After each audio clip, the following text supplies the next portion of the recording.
Hello, friends. Good evening. It's Friday evening again, and we are restarting our communication, which we have been having for quite some time now, nearly 4 months that we have been having these live sessions. And I'm thankful for the response you all have given to these live sessions. Uh, as you know, my name is Dr. Mahesh Wadhwani. I'm head of the cardiac surgery at Paras Hospital in Gurgaon. Along with that, I am a founder of a site called as www.cardiacsecondopinion.com. On this site, we answer all the queries related to heart for anybody, whether you have been advised a procedure, whether you have had some symptoms and you want explanation for that. All kinds of queries, if sent online through our CHRM portal on the site, are answered free of cost by the quality and competent cardiac specialists like me. So, today's topic is long-term effects of COVID-19. अब दोस्तों, जैसा आप सबको पता है, Covid पूरी दुनिया में फैल चुका है। हर किसी को कोविड के बारे में पूरा ज्ञान है। फिर क्यों ये टॉपिक चूज किया है? One reason is to underline the importance कि क्यों अभी भी जो बेसिक पॉइंट है कि हाथ धोने हैं, हमें मास्क पहनना है, सोशल गैदरिंग में बहुत क्लोज नहीं जाना है और कोविड के स्प्रेड को आज भी रोके रखना है, उसका मेन पर्पस अभी की इलनेस तो है। अभी की इलनेस से शायद कई लोगों का डर खत्म हो गया है, बट जो लॉन्ग टर्म के इफेक्ट्स हैं इसके, वो दिमाग पे हों तो शायद हम थोड़ा और कॉशियस रहें. सो राइट नाउ, एज आई से, live with COVID. We have to live with COVID. We can't just stay hidden inside our house. But at the same time, जो basic precautions हैं, hand washing, mask wearing, physical distancing, complete hygiene in all possible aspects, that is equally important as it was in March of this year, before the lockdown. So, how does COVID affect? As you all know, basic जो virus की होती है, let's start from the basic. Virus is a non living particle. आपने TV में भी बहुत बार सुन चुका होगा. जब हमारी बॉडी में आता है तभी वो एक्टिव होता है और उसकी लाइफ का मतलब एक ही, बस रिप्लिकेट करना, nothing more. So all virus does is 1 से 2, 2 से 4, 4 से 8, 8 से 16 करता जाता है. और ऐसे वायरल इन्फेक्शन हमारी बॉडी में हजारों आते हैं, कई अलग अलग तरीके से कई सारे वायरसेस आते हैं. Commonest being the flu. So coronavirus is exactly like flu, but have more effects because in many patients, when coronavirus infects, our immunity is first not able to handle. We are not having innate immunity. Now, at least some studies are showing that many Indians had innate immunity against corona. So that corona was there in our society earlier also. ऐसा नहीं है कि corona हमारे लिए बिल्कुल नया infection था, but इस टाइप के सार्स, मर्स पहले भी इन्फेक्शंस रहे हैं और उस ऐसे भी कई सारे और वायरल इन्फेक्शंस रहे होंगे जिनको कि हम लेबल कर नहीं पाए, नाम दे नहीं पाए हैं. अब किसी वायरस के माथे पे लिखा नहीं होता कि क्या नाम है उसका. We give a nomenclature based on scientific foundations. So कोई भी फ्लू हुआ हमें, हम उसको क्लासिफाई अलग अलग वायरसेस में करते हैं, उसकी एक साइंटिफिक बेसिस होती है. But virus doesn't know it. Virus doesn't have a brain of its own.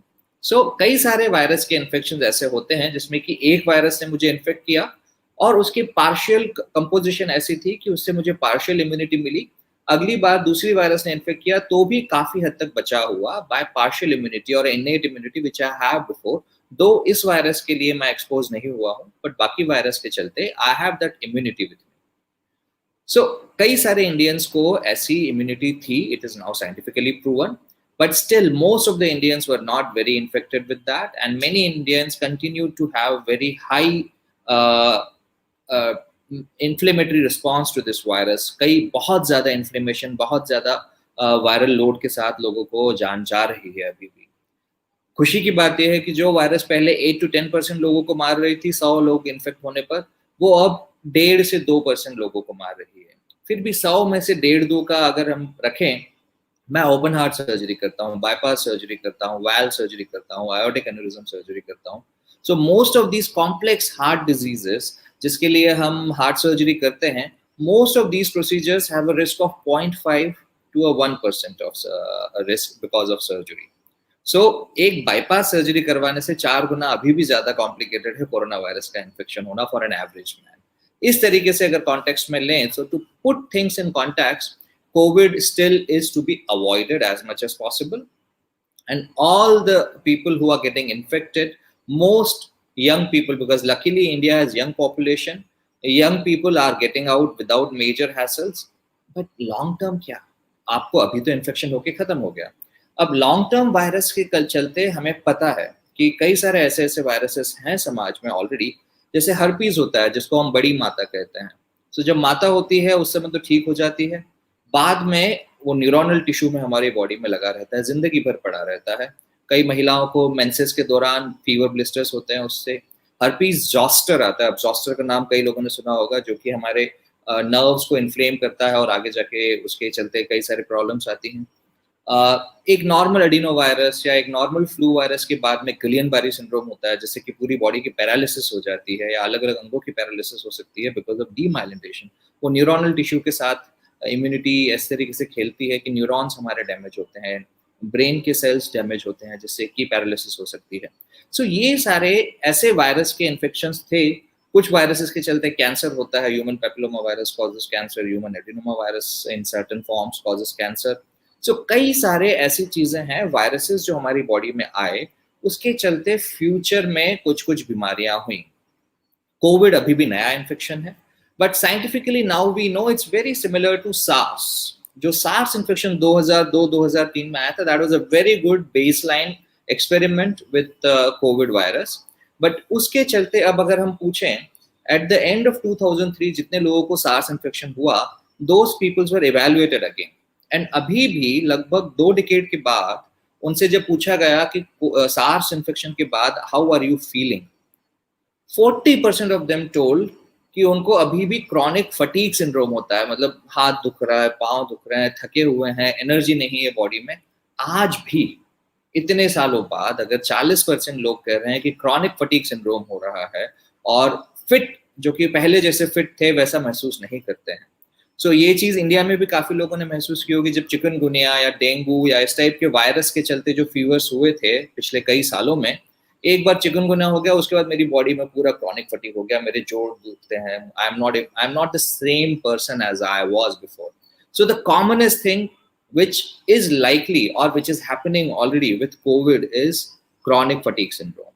This chronic fatigue syndrome जिससे कि अंगों में दर्द होता है, जोड़ों में दर्द होता है, एनर्जी कम है, थकावट बहुत होती है, नींद बहुत आती है, दिमाग थोड़ा हल्का सा मंद चल रहा है, वो जो एक फ्रेशनेस, जो एक अच्छा फील होती थी वो नहीं होती है।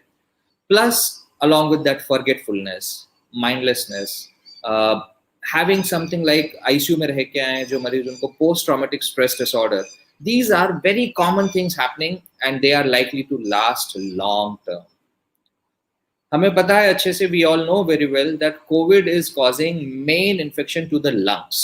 So when lungs are affected, lungs, God has given certain level of, certain number of alveoli, जो कोशिकाएं या जो सेल्स होते हैं जिससे कि हम रेस्पिरेटरी एक्सचेंज करते हैं, ऑक्सीजन लिया जाता है हवा से और कार्बन डाइऑक्साइड छोड़ा जाता है, जिससे गैस एक्सचेंज होता है लंग्स में, वो जो यूनिट्स होती हैं एल्वियोलाई।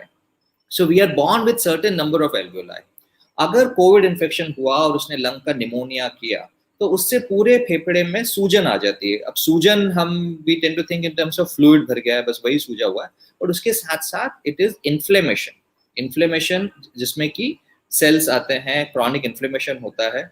और इन्फ्लेमेशन का बहुत अच्छा हिंदी वर्ड तो नहीं है, बट अगर मैं कॉमन तरीके से बोलना चाहूँ तो गर्माहट हो रही है, या फिर अगर हम कहना चाहें तो जो तामसिक एक प्रवृत्ति होती है कि थोड़ा सूजन बना रहा है, थोड़ा इन्फ्लेमेशन बना रहा है, जिसके चलते लंग्स में लगातार इन्फेक्शन होता रहता है। लंग्स में लगातार इन्फ्लेमेशन के चलते धीरे धीरे धीरे धीरे लंग के एल्वियोलाई डैमेज होते हैं, फाइब्रोसिस होता है।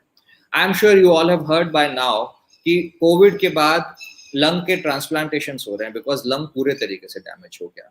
So that is one extreme scenario कि लंग में इतना डैमेज हुआ कि अब लंग बिल्कुल काम नहीं कर पा रहा है, तो आपने लंग ही बदल दिया, लंग ट्रांसप्लांटेशन हो गया उस पेशेंट का। In India itself, we have had now 4 or 5 patients who have had lung transplantation after COVID. Worldwide, there have been more than 50 people who have got lung transplantations after COVID infection. But that's one extreme. जिनको lung transplantation की जरूरत नहीं पड़ी और वो recover कर गए, ऐसा मतलब ये नहीं कि उनका लंग नॉर्मल हो गया। आज की तारीख में ऐसे लोग जिनको निमोनिया हुआ था, कोविड के चलते सांस फूली थी, इनमें से कई सारे लोगों के लंग्स डैमेज होते रहेंगे थोड़ा थोड़ा करके, particularly when we live in polluted cities of India like Delhi and other cities which are very polluted, even tier 2 cities, Agra, Mathura, all these places are so polluted, Varanasi, सो ऐसे areas में जहाँ pollution बहुत ज़्यादा है, Covid ने अगर infection किया है, लंग्स में डैमेज किया है, तो इट्स नॉट लाइक कि this is the end of story, आप अभी रिकवर हो गए।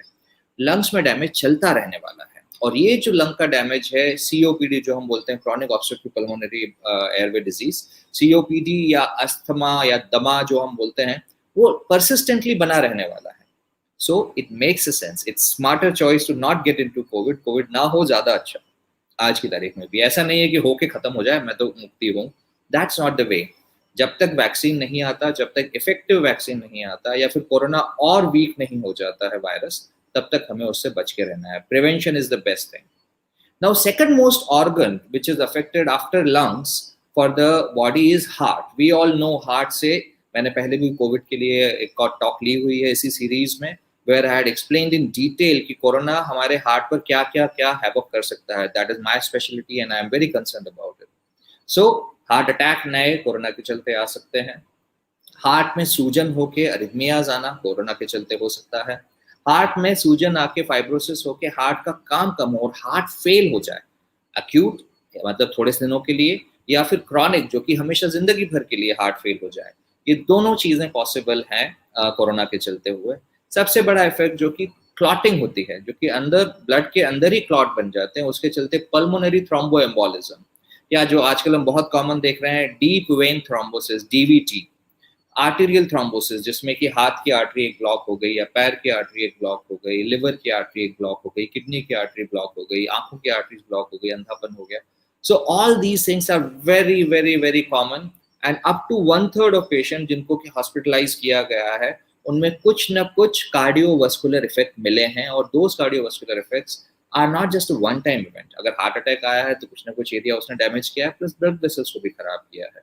अरिथमियास हैं तो अरिथमियास उस समय टेम्पररी तो जान ले सकते हैं, बट लॉन्ग टर्म अरिथमियास भी हमेशा आगे चल के प्रॉब्लम दे सकते हैं। पल्मोनरी थ्रोम्बोएम्बोलिज्म हुआ तो क्लॉट जाके अगर फेफड़े में बैठ गया तो हमारी फेफड़े की नसों को परमानेंटली डिस्ट्रॉय कर सकता है या इनइफेक्टिव बना सकता है। आगे जाके फिर ऐसे केसेस में केवल लंग का ट्रांसप्लांट नहीं करना पड़ता है, हार्ट एंड लंग दोनों ट्रांसप्लांट करने पड़ते हैं। So such a thing has permanent debilitating or damaging effects in our lungs, in our hearts and also in our brain. जो तीसरा सबसे मेजर ऑर्गन अफेक्ट होता है कोरोना के चलते, वो है ब्रेन। ब्रेन में न्यूरॉन्स में जाके कोविड इकट्ठा होता है और कई बार उसमें इन्फ्लेमेशन करता है, जो टिपिकल गिलियन बैरी सिंड्रोम है कि अभी कोरोना हुआ, अभी बिल्कुल नॉर्मल जुकाम बुखार की तरीके से ठीक हो गया, 3-4 दिन में ही कोई सिम्टम्स ही नहीं आया, उसके बाद में I am feeling like okay मुझे नॉर्मल फ्लू जैसा रहा। 3 हफ्ते, 4 हफ्ते, 6 हफ्ते बाद में अचानक से दोनों पैरों में पैरालिसिस हो गई। That is because a Guillain Barre like syndrome. सांस लेना बंद हो गया मरीज को और वेंटिलेटर पर डालना पड़ा, बिकॉज जो फेफड़े की मांसपेशियां हैं वो काम नहीं कर रही हैं। असेंडिंग माइलोपैथी जिसको हम बोलते हैं, कि पूरा नेक से नीचे तक का पूरा धड़ ही पैरालाइज हो गया। दो very very often it is a temporary paralysis, but 2 हफ्ते, 3 हफ्ते, 4 हफ्ते और बहुत ही महंगे इलाज के बाद ही ये सब ठीक हो पाता है। तो ये ऐसे इफेक्ट्स हैं। सांस का जो हमारा smell, sense of smell lose कर जाना, बाकी भी और ब्रेन के काफ़ी सारे डीमाइलिनेटिंग काइंड ऑफ और viral inflammatory kind of symptoms होते हैं जो कि अफेक्ट करते हैं ब्रेन को, but that's not my speciality, I will not get too much into it. बट जो ऑर्गन्स अफेक्ट हो रहे हैं, lung, heart, brain, kidneys, permanent kidney damage can happen, long term effect वही भी वहाँ भी आता है। और जो मस्कुलोस्केलेटल सिस्टम है कि स्वेलिंग इन द जॉइंट जो कि रिपीटेड आती रहे, मांसपेशियों में जो दर्द है जो जिंदगी भर चलता रहे, ऐसे कई सारे क्रॉनिक इन्फ्लेमेटरी सिंड्रोम्स हैं। सो एक आयुर्वेद की लैंग्वेज में कहें या जो एक नॉर्मल लैंग्वेज में कहें, कोविड का इन्फेक्शन आपको एक इन्फ्लेमेटरी सिचुएशन में पहुंचा सकता है। एक तामसिक चीज है ये। जैसे हम बोलते हैं कि ठंड के दिनों में ये मत खाओ, वो नहीं खाओ, आपको आपके लिए अच्छा नहीं है शरीर के लिए। तो जो एक इन्फ्लेमेशन, सूजन बनाए, अब सूजन का एग्जैक्ट मतलब इन्फ्लेमेशन का एग्जैक्ट वर्ड हिंदी में नहीं है, हम सूजन को केवल पानी भर गया ऐसा सोचते हैं, बट जो इन्फ्लेमेशन मतलब कुछ ना कुछ अंदर अंदर चीज नेगेटिवली चल रही है, आपके आपके अंगों के अंदर कुछ ना कुछ स्वेलिंग चल रही है और वो उनको बिगाड़ रही है धीरे धीरे करके, हार्ट के अंदर, जोड़ों के अंदर, ब्रेन के अंदर, किडनी के अंदर। ऐसा chronic inflammatory syndrome is likely to persist in up to 20 to 30% after COVID infection, even if first time symptoms were not very severe. So depression, post traumatic stress syndrome, ऐसे कई सारी चीजें हैं जो कि लाइफ लॉन्ग साथ में रहने वाली हैं, कि मैं जो पहले था कोविड के बाद वैसा नहीं रहा। ऐसे कई लोगों को हम क्लिनिक में देखते हैं, हॉस्पिटल में देखते हैं कि चिकनगुना हो गया, उसके बाद मैं पहले जैसा कभी फील नहीं कर पाया। तो वैसा ही चीज इवन कोविड के साथ भी संभव है। अभी तक टचवुड किसी ने ये नहीं बताया है कि कोविड के कारण कोई कैंसर कौन से होते हैं, बट द पॉसिबिलिटी कि लॉन्ग टर्म में कोविड रिलेटेड कैंसर्स भी आए फ्यूचर में, हो सकता है।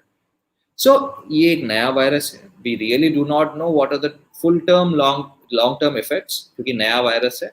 बट अंदाजा बाकी सारी वायरस की एजुकेशन के साथ, बाकी सबकी स्टडीज के साथ है कि ये सब तो हो ही रहा है, जो हम 9 महीने में देख चुके हैं। अब चाइना का एक्सपीरियंस लगभग 9 महीने पहले शुरू हो गया था, 10 महीने रादर अब तो। सो इसके अलावा अब और क्या हो सकता है, इस possibilities are immense. So the best policy is stay away. I end the talk with the same thing कि मास्क पहने, दूरी बनाए रखें, हाथ बार बार धोएं। इस चीज का कोई सब्सटीट्यूट नहीं है। मैं ये नहीं कह रहा हूँ कि आप घर बैठ जाएं, मैं कह रहा हूँ रोज अपना काम कीजिए, लिव विद कोविड। मैं रोज हॉस्पिटल जाता हूँ, मैं ऑपरेट कर रहा हूँ रोज, मैं सारे पेशेंट के साथ कम्युनिकेशन करता हूँ, अपनी सारी ड्यूटीज निभा रहा हूँ, बट मास्क पहन के, सोशल डिस्टेंसिंग मेंटेन करके। पेशेंट को टच करना मेरी जिम्मेदारी होती है, मैं पेशेंट को टच करता हूँ कई बार, पर उसके बाद में हाथ धोना भी मेरी ही जिम्मेदारी है। सो टचवुड अभी तक मुझे इन्फेक्शन नहीं हुआ है, मैं अभी तक अपने घर में इन्फेक्शन नहीं लेके आया हूँ। आप लोगों से भी यही उम्मीद रखता हूँ कि आप लोग भी इन्फेक्शन ना लें और ना ही इन्फेक्शन को बढ़ावा दें। अगर किसी एक को भी हुआ हो, आइसोलेट करें। 2 हफ्ते का isolation is good. So from here on, I open the talk for question and answers. If anybody wants some questions, I'll be happy to take them. Hello, sir. What are the problems related to heart we can face due to COVID-19? So, Ashima Sethi ji, I have spoken about this problem earlier also. जो immediate problems होती है, heart attack आना, या फिर अगर Covid के दौरान किसी और कारण से हार्ट अटैक आया हो, तो हार्ट अटैक के इफेक्ट्स का बढ़ना, दोनों चीजें कोविड से होती हैं। नया हार्ट अटैक आना, और अगर हार्ट अटैक किसी और कारण से आया हो जो कि प्री एग्जिस्टिंग ब्लड वेसल्स हैं, तो उसके चलते बिकॉज उसमें ऑक्सीजन डिमांड बढ़ जाती है, बिकॉज उसमें हार्ट रेट बढ़ जाती है, तो नया अटैक का प्रोलॉन्गेशन और उससे ज्यादा डैमेज होना पॉसिबल है। साथ ही साथ मायोकार्डाइटिस, मतलब दिल की सूजन। अब ये टीवी में भी बहुत दिखाया जा चुका है, हर चैनल ने हजारों बार दिखाया हुआ कि दिल is one of the second most common affected organ with कोविड-19। साथ ही साथ जो क्लॉटिंग होती है, कि ब्लड क्लॉट्स आपकी नसों के अंदर ही बन जाए, वही हार्ट अटैक कॉज करती है। इन्फ्लेमेशन के चलते हार्ट की दीवार कमजोर हो जाना, जिसको हम हार्ट फेलियर बोलते हैं। अरिथमियाज होना, जो कि दिल की धड़कन बिगड़ जाती है और उसके चलते जान चले जाना। So sudden death because of अरिथमियाज, because of heart failure, because of heart attack, because of pulmonary thromboembolism, जिसमें कि पैरों की नसों में या कहीं और नसों में खून का थक्का जमा और वो थक्का माइग्रेट करके फेफड़े की नसों में आया, जिससे जान चली गई। So how to secure ourselves from the heart disease, Pallavi Gulati ji? Sorry, there is no way to secure ourselves from heart disease if you're asking in terms of COVID. COVID से बचे तो heart disease के effect से बचेंगे। सो Covid से बचना ज्यादा जरूरी है। जिसको भी कोविड हो, उसके बाद जो बेसिक चीजें हैं याद रखने के लिए, खूब पानी पीजिए, मेंटेन योर हाइड्रेशन। कोई भी वायरल इन्फेक्शन हो, वी रिकमेंड बेड रेस्ट और वेरी मच रेस्टेड सिचुएशन। बहुत एफर्ट करना, बहुत एक्सर्ट करना अच्छी बात नहीं। So suppose I am a person जिसकी नसों में, हार्ट की नसों में वैसे ही 90% ब्लॉक था, अब मुझे कोविड इन्फेक्शन हुआ, तो कोविड ने मेरी बॉडी में सूजन की, इन्फ्लेमेशन किया, और उसके चलते बुखार आया, दिल की धड़कन बढ़ी, ऑक्सीजन डिमांड हार्ट की बढ़ती रही। अब वो 90% ब्लॉक वाली नस में से, जिसमें से केवल 10% फ्लो जा रहा है, वहां पर अब लोड बढ़ने से खून की कमी हुई और उससे हार्ट अटैक आया। जो कि 90% बीमारी थी पहले, वैसे ठीक चल रहा था, कोविड के इन्फेक्शन के आने के बाद उसमें हार्ट अटैक हुआ।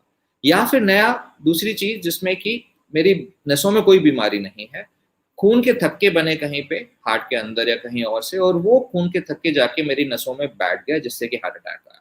सो both cases I can prevent, one by resting, by hydrating more. खूब पानी पीजिए, हाइड्रेशन बहुत अच्छा मेंटेन रखिए। ऐसा होना चाहिए कि यूरिन आपका बिल्कुल व्हाइट हो during your illness, which is very important. Hydration is the most important part. अगर कोई व्यक्ति ऐसा है जिसको ब्लड थिनर्स चल रहे हैं, तो ब्लड थिनर्स लेने चाहिए। And see the doctor early.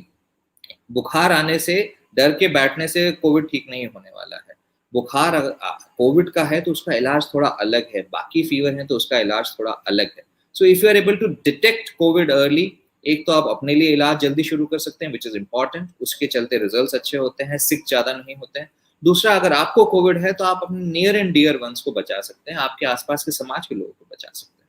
So how to secure yourself from the heart disease due to COVID is by avoiding COVID. And if you are getting COVID, these basic principles that I told you.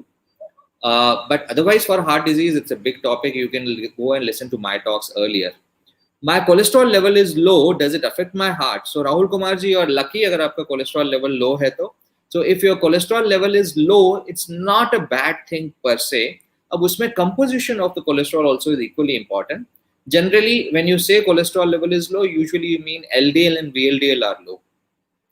HDL usually is coming through the diet, and usually वो low होने का कोई reason अलग से होता नहीं है. So usually it's not a problem. It's a good problem कि आपका cholesterol low है तो.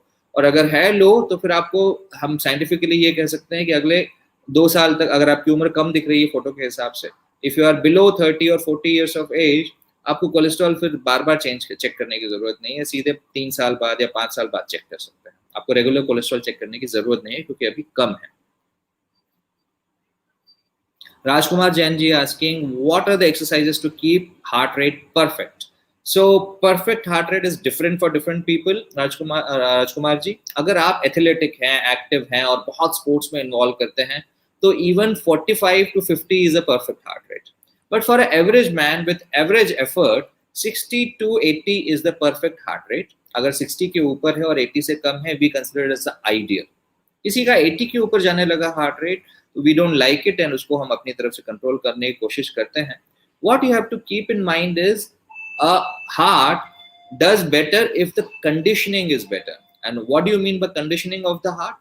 That is, अगर आप अपने एक्सरसाइज करते रहते हैं, जॉगिंग करते रहते हैं, स्विमिंग करते रहते हैं, एरोबिक एक्टिविटी एक हफ्ते में 5 बार या उससे ज्यादा करते रहते हैं फॉर 20 to 30 minutes, तो आपके हार्ट की पंपिंग इफिशियंसी बढ़ती है ना. हार्ट इज अ मसल, जितना एफिशिएंटली वो काम करेगा उतना अच्छा फ्लो कर पाएगा. एंड रिमेंबर, हार्ट की आउटपुट जो हम बोलते हैं cardiac output is function of only 2 things.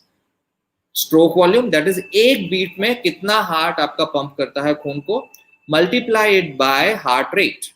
तो अगर आपकी दिल की धड़कन 60 है, मतलब आपका हार्ट ज्यादा एफिशिएंट है टू अ पर्सन जिसकी की दिल की धड़कन 80 है. So compared to a heart rate of 80, your heart is more efficient, so it is able to pump out blood in 60 beats compared to 80 beat person. So for an athletic person, even lower rate is not bad. For an average person who is not very athletic, anything below 50, we are worried. And that can be because of diseases. So Richa Bansalji is asking another question: how to boost immune system to keep heart rate level good? So sorry Richa ji, ऐसा कोई चीज नहीं है कि आप खाएंगे तो heart rate improve होगी. हार्ट रेट को इंप्रूव करने का एक ही तरीका है, that is live stress free and exercise regularly. So stress से भी हार्ट रेट बढ़ता है, और लैक ऑफ एक्सरसाइज से कि आपका हार्ट की एफिशिएंसी कम है और उस समय आपने कुछ चलना शुरू किया, एक्टिविटी शुरू की, दौड़ना शुरू किया, तो हार्ट रेट बहुत बढ़ जाती है. So a non conditioned heart and a stressed heart have a higher heart rate. A better conditioned heart and a non-stressed heart, जिसमें stress कम है, psychological, otherwise heart rate कम रहेगा. And lower heart rate is better in general. Surinder Singh ji, what are the diseases related to heart? Sorry Surinder ji, इसलिए तो पूरा आपको cardiology पढ़ाना पड़ेगा. There are many diseases of heart. You have to मोटे तौर पे आपको बोलने के लिए कि अभी भी इंडिया में 25 से 30% लोगों की मौत कार्डियोवास्कुलर डिजीज से होती है, जिसके लिए हम cardiacsecondopinion.com है. So 25 to 30% people continue to die because of cardiovascular diseases. And there are many diseases, heart attack wali diseases, valve wali diseases, there are many other congenital heart diseases. So that's मेरी बहुत सारी talks हैं इससे पहले भी on different diseases. I have given different talks. If you listen to them all, you will understand more and more, and each talk I try to correlate. So probably if you listen to them all, you will have much better idea. Swati Goyal ji is asking, how does lung create a problem to the heart disease? So Swati, it's a good question, but अगर biology आपने थोड़ा बहुत पढ़ा हो, so our heart is made of 2 hemis, 2 halves, left heart and a right heart. They are both physically kept together, but functionally they are totally different, उनके बीच में कोई ब्लड की मिक्सिंग नहीं होती है। दो nature has made us so perfectly और God has made us so perfectly कि दोनों की धड़कन is regulated, so rhythm is same, but two functional units keep beating parallel to each other. So there are two parallel circuits in our body. One is the main body, कि हमारा जो left heart है वो पूरी body में blood pump कर रहा है। ये जो ब्लड गया एक्टिवली बाय द आर्टरीज, वो पूरी बॉडी में यूटिलाइज हुआ। यूटिलाइज होने के बाद में उसमें ऑक्सीजन ले लिया, न्यूट्रिएंट्स ले लिए, कार्बन डाइऑक्साइड छोड़ दिया बॉडी ने, एंड ये जो ब्लड है वापस वेन्स के जरिए राइट हार्ट में आता है। Now the right heart has its specific purpose. उसका काम है कि यहाँ से हार्ट से लेके फेफड़े तक यहीं के यहीं पंप करना है। तो right heart is a bit weaker chamber, उसको केवल यहीं से लंग्स तक पंप करना होता है। सो जो लंग्स में ब्लड गया, हमने ऑक्सीजन ली, कार्बन डाइऑक्साइड छोड़ी, बाकी गैसेस एक्सचेंज के अलावा और चेंजेस आए लंग्स के थ्रू, एंड फिर वो लंग्स का जो ब्लड है वो फिर से लेफ्ट हार्ट में गया और लेफ्ट हार्ट वो पंप करता है। So lungs is integral part of the circulatory system. Heart और lung are essentially together. Lungs की डिजीज कोई भी हुई, उससे लंग्स की आर्टरीज के अंदर का प्रेशर बढ़ने लगता है, और जो राइट हार्ट है, जो कि मैंने बताया कमजोर मांसपेशी का बना होता है, वो कमजोर मांसपेशियां बहुत जल्दी फेल हो जाती हैं। सो हार्ट फेल लेफ्ट हो या राइट हो, और दोनों में से एक भी फेल हुआ तो उसको हम हार्ट फेलियर बोलते हैं। कॉमनली लेफ्ट हार्ट ज्यादा फेल होता है, बट जिनको लंग्स की प्रॉब्लम है, सीओपीडीज है, पल्मोनरी थ्रोम्बोएम्बोलिज्म हुआ है, दमे की शिकायत बचपन से रही है, या ऐसी हार्ट डिजीज हैं जिनके चलते फेफड़े में खूब ज्यादा ब्लड फ्लो गया है, हाइपरवॉल्यूमिक सिंड्रोम जो हम बोलते हैं, जिसमें दिल के होल्स वगैरह होते हैं, ऐसे बच्चों में या ऐसे बड़ों में, ऐसे लोगों में राइट हार्ट के प्रेशर के बढ़ने से राइट हार्ट फेल होता है। सो इसीलिए लंग की प्रॉब्लम लंग की ब्लड वेसल्स का प्रेशर बढ़ाती हैं और हार्ट को भी डैमेज करती हैं एंड हार्ट फेल करता है। सो इसीलिए अगर लंग की ब्लड वेसल्स का प्रेशर बढ़ा हुआ है और उसके चलते हार्ट फेलियर हुआ है, so we do not do lung transplant for those people, we do heart and lung transplant। अगर ऐसा पेशेंट के लंग्स खराब हुए हैं तो लंग्स के साथ साथ दिल को भी बदलना पड़ता है, and they require heart and lung transplantation। So I think that's done for today। आज के सारे questions बढ़िया timely खत्म हो गए, and thanks for sending the questions and thanks for listening। Next week I'll be back again with some good topic which is informative to all। Thank you for listening and have a great weekend ahead। Stay safe। आज world anaesthesia day है, उसके लिए भी मैं कहूँगा कि हमारे जो कार्डियक एनेस्थेटिस्ट या जनरल एनेस्थेटिस्ट हैं, जिन्होंने हमारे एनेस्थीसिया ब्रांच को बढ़ाया है, मेरे जैसे सर्जन्स का प्रोफेशन है ही इसीलिए, बिकॉज एक एनेस्थेटिस्ट अच्छा एनेस्थीसिया दे पाता है आज। So happy world anaesthesia day today. Thank you. Have a great weekend.